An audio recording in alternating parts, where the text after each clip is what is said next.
Welcome back. It's now time for Midday Sports.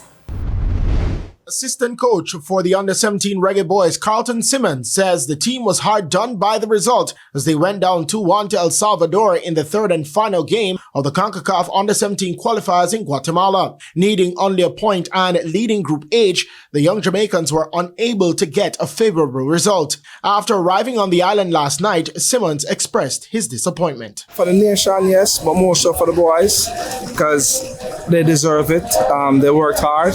I think they were the better team, but you know football, how it goes, it didn't fall for them. They have a bright future, but I was disappointed that they couldn't get over this hurdle.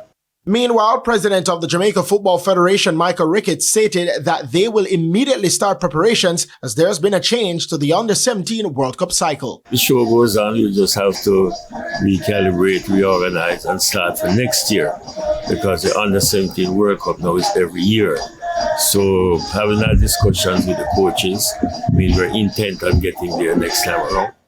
Jefferson Perla put El Salvador ahead in the 22nd minute before Raekwon Campbell-Dennis pulled the young Jamaicans level in minute 48. The Jamaican hearts were broken in the 80th minute as El Salvador was adjudged to have scored despite a clearance by Kai McLean. The Under-17 FIFA World Cup is set for November 5 to 27 in Qatar this year.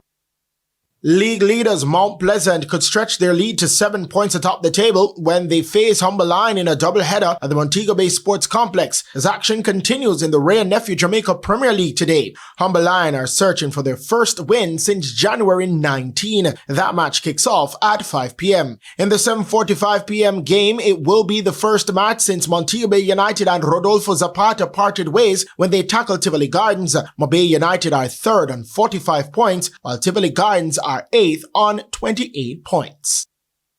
And finally, Steph Curry claimed the Kobe Bryant MVP trophy and led Shaquille O'Neal's team OGs to the All-Star title at the Chase Center in San Francisco on Sunday. The NBA rolled out a new format with 4 teams, each coached by a legend, competing in a single elimination tournament as 2 semifinals and a championship game. Curry scored 12 points in the final to seal a 41-25 victory against Charles Barkley's Global Stars. 4-time NBA champion Shaquille O'Neal coached the winning team with 2-time NBA winner Kenny Smith, 11-time All-Star Charles Barkley, and 3-time WNBA champion Candace Parker in charge of the other 3 sides.